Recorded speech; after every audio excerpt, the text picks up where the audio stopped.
आज हम लोग testing of polymer notes in India के बारे में पढ़ेंगे। Look back at the 2012 trial.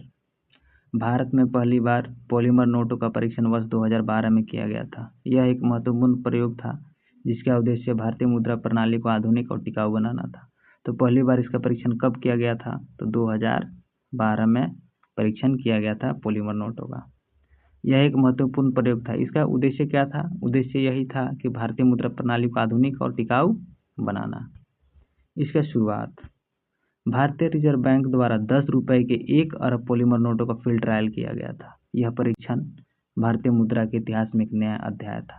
तो कभी कभी एग्जाम में पूछ देता है कि कौन से नोट का परीक्षण किया गया था, कौन सा नोट? तो 10 रुपये, 20 रुपये या 50 रुपये। तो आपको याद रखना है 10 रुपये नोट का टेस्ट किया गया था। 10 रुपये के 1 अरब पॉलीमर नोटों का फील्ड ट्रायल किया गया था। यह परीक्षण भारतीय मुद्रा के इतिहास में नया अध्याय था।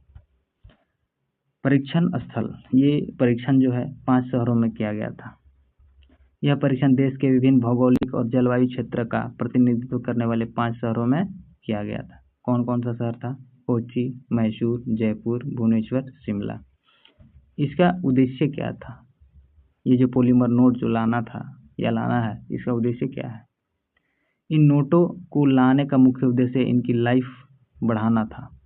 पॉलीमर नोट सामान्य कागजी नोटों की तुलना में लगभग 2.5 गुना अधिक समय तक चलते हैं। इससे मुद्रा छपाई की लागत में कमी और पर्यावरण संरक्षण में मदद मिलती। पॉलीमर नोटों के लाभ। पॉलीमर नोट जो है उनके क्या क्या लाभ हैं? अधिक टिकाऊ और लंबे समय तक चलने वाले, पानी और गंदगी प्रतिरोधी, फटने और घिसने से सुरक्षित, नकली नोट बनाना कठिन, पर्यावरण के अनुकूल, रिसाइकल किए जा सकते हैं। मतलब क्या है कि पॉलीमर नोट इको फ्रेंडली हो जाएगा क्योंकि ये रिसाइकल किए जा सकते हैं, और नकली नोट बनाना भी कठिन हो जाएगा। नकली नोट इसलिए बनाना कठिन हो जाएगा क्योंकि ये जो पॉलीमर नोट होगा ये बहुत ही आधुनिक तरीके से बनाया जाएगा।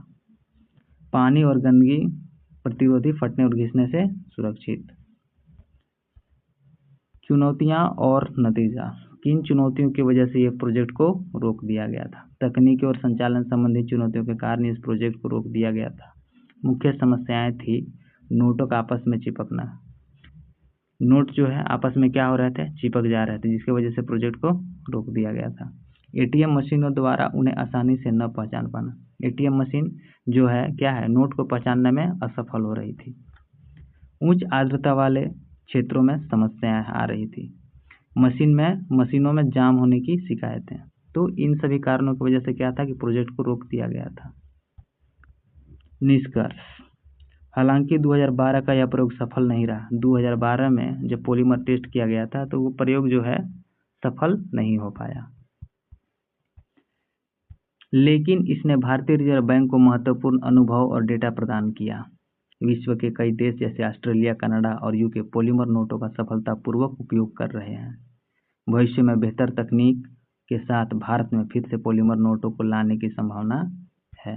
तो भारत सरकार भी क्या है कि पॉलीमर नोट लाना चाहती है। जो नोट, ये नोट है, यहाँ पर कुछ 3D टाइप का एक डिजाइन होगा, जिससे क्या है कि नोट जो है, जो फेक नोट जो बना ले रहे हैं उनके लिए क्या होगा? वो बहुत ही बनाना कठिन हो जाएगा, और इस नोट को हम लोग रिसाइकल भी कर सकते हैं। इस तरह से इको फ्रेंडली हो जाएगा और भारत की आर्थिक स्थिति में मजबूती लाने के लिए और सुरक्षित बहुत, क्योंकि ये बहुत ही आधुनिक तरीके से बनाया जाएगा।